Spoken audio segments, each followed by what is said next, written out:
오늘은 마태복음 23장에서 섬김에 대한 말씀을 나누고자 합니다. 몇몇 인물을 소개하려고 했는데 서서평이라는 이 선교사님 한 명만 하는데도 분량이 많아서요. 이분만 소개하고 기도하고 마치고자 합니다. 서서평의 본명은요. 엘리자베스 요한나 쉐핑입니다. 1880년 9월 26일 독일 비스바덴에서 출생했고 미혼모 어머니에게서 낳았지만 3살 때 그 어미는 딸을 버리고 미국 뉴욕으로 홀로 이민을 갔습니다. 그래서 서서평은 할머니 할아버지 밑에서 자라게 되었습니다. 그렇지만 9세에 할머니마저 잊고 그녀는 주소 적힌 쪽지 한 장만 들고 엄마 찾아 미국으로 떠나게 됩니다. 미국에 있는 엄마 밑에서 그녀는 가톨릭 미션 스쿨에서 중고등학교를 마치고요. 간호 전문 학교를 졸업합니다. 그녀는 뉴욕 시립병원 시습 중 동료 간호사를 따라 장로교회 예배에 참석하고요. 개신교로 전향을 하게 됩니다.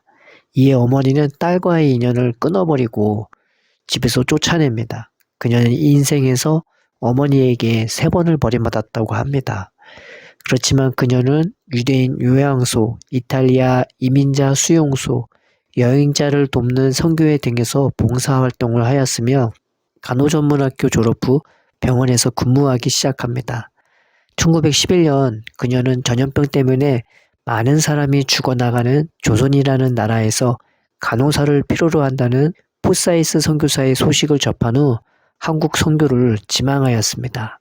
조선의 환자가 제대로 치료받지 못하고 길에 버려질 정도라서 의료 봉사가 절실하다는 말을 듣고 한국 선교를 지원한 것이었습니다.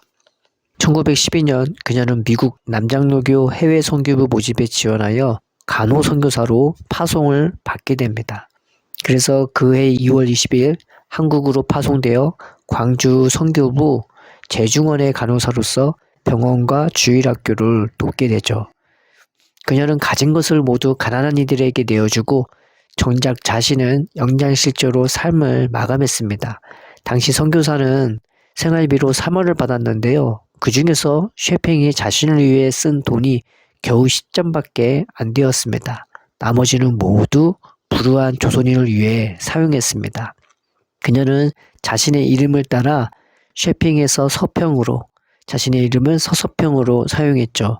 그녀는 한국어를 배우고 옥양목 저고리와 검정 통치마를 입었으며 남자 검정 고무신을 신고 된장국을 좋아했습니다. 그녀는 온전한 조선인이 되고자 했고 평생 독신으로 살며 미국으로 돌아갈 생각을 하지 않았습니다. 32세인 1912년부터 1934년 54세로 소천하기까지 22년 동안 일제점령기에 의료 혜택을 받지 못했던 광주의 군빛반 지역을 중심으로 제주도와 추자도 등에서 간호 선교사로 활동하였습니다. 미혼모, 고아, 한센인, 노숙인 등 가난하고 병약한 많은 사람을 보살폈습니다. 그녀는 나환자의 어머니라 불릴 정도였습니다. 임금 대부분을 빈민과 병자, 여성을 위해 사용했고 고아 14명을 자녀 삼았으며 오갈 곳 없는 과부 38명과 한 집에 머물렀습니다. 그의 삶은 참으로 하나님의 미랄이 떨어져 죽으면 얼마나 많은 열매를 맺게 되는지 입증시켰습니다. 서서평이 바라본 조선 땅은 고난으로 가득 차 있었습니다. 그녀가 한번 순회 진료와 전도 여행을 나서면요. 한 달 이상 말을 타고 270km 이상 거리를 돌아다녀야 했으며 진흙탕에 말이 쓰러지면 짐을 머리에 이고 백리길을 걸어야 했습니다. 그래서 1921년 내슈빌 선교부에 보낸 그녀의 편지가 이렇게 기록되었죠. 이번 여행에서 500명 넘는 조선 여성을 만났지만 이름을 가진 사람은 10명도 안 됐습니다. 조선 여성들은 돼지 할머니, 개똥 엄마, 큰년, 작은년 등으로 불립니다. 남편에게 노예처럼 복종하고 집안일을 도맡아 하면서도 아들을 못 낳는다고 소박맞고 남편의 외도로 쫓겨나고 가난하다는 이유로 팔려다닙니다. 이들에게 이름을 지어주고 한글을 깨우쳐 주는 것이 제 가장 큰 기쁨 중 하나입니다. 그녀는 광주 양림동에서 여성의 자립을 위해 양자먹집 누에 비단 산업을 지도했고요. 그래서 거기에 필요한 뽕나무를 더 심고 시설을 세우기 위해 미국에 기금을 요청했으며 제주에서는 여성의 자립을 위해 고사리 채취를 도왔습니다. 서서평은 여기에 만족하지 않고 한국 최초의 여성 신학교인 이일학교 한일장신대에 전신을 세워 여성들을 가르쳤으며 현 간호협회의 전신인 조선간호부협회를 세워서 일본과 별도로 세계 간호사협회에 등록하려 애썼습니다. 한글 말살 정책이 진행 중인 일제 치하에서 간호부협회의 소식지와 서적들은 모두 한글 전용을 고집했습니다. 조선 사람들에겐 출애굽기를 가르치며 독립의 확신을 심어주려 애썼습니다.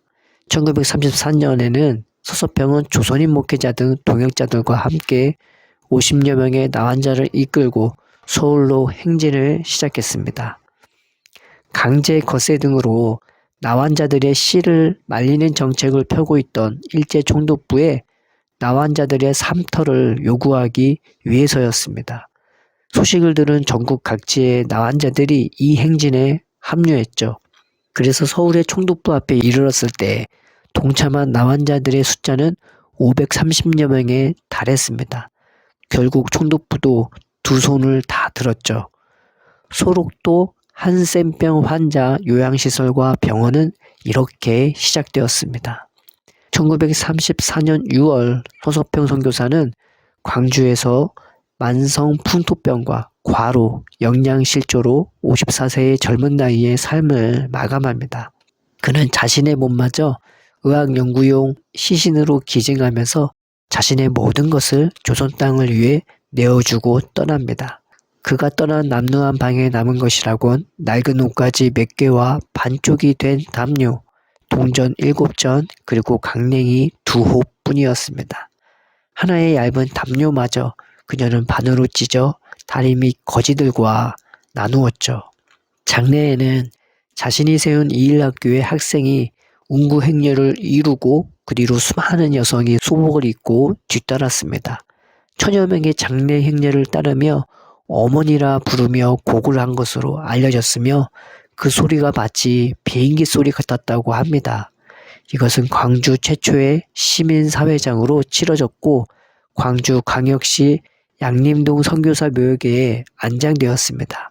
서서평 선교사는 아버지가 없는 미혼모의 자식이요 어머니로부터 버림받은 존재였지만 그러나 어린 시절의 아픔이 예수님을 만나게 되므로 십자가의 신앙과 섬김의 삶으로 바뀌게 되었습니다.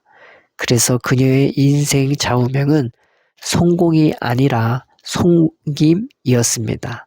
Not success, but service. 이런 서선교사의 사역 공로는 인정되어 미국 남장로교 선교부는 서선교사를 전 세계에 파견된 수많은 사역자 가운데 가장 위대한 선교사 7인으로 선정하였습니다. 사랑의 하나님, 우리 안에 바리새인 같은 서기관 같은 외식과 탐욕은 버리게 하시고 우리도 진정한 섬김의 삶을 살 수 있도록 인도하여 주옵소서. 예수님의 이름으로 기도드립니다. 아멘.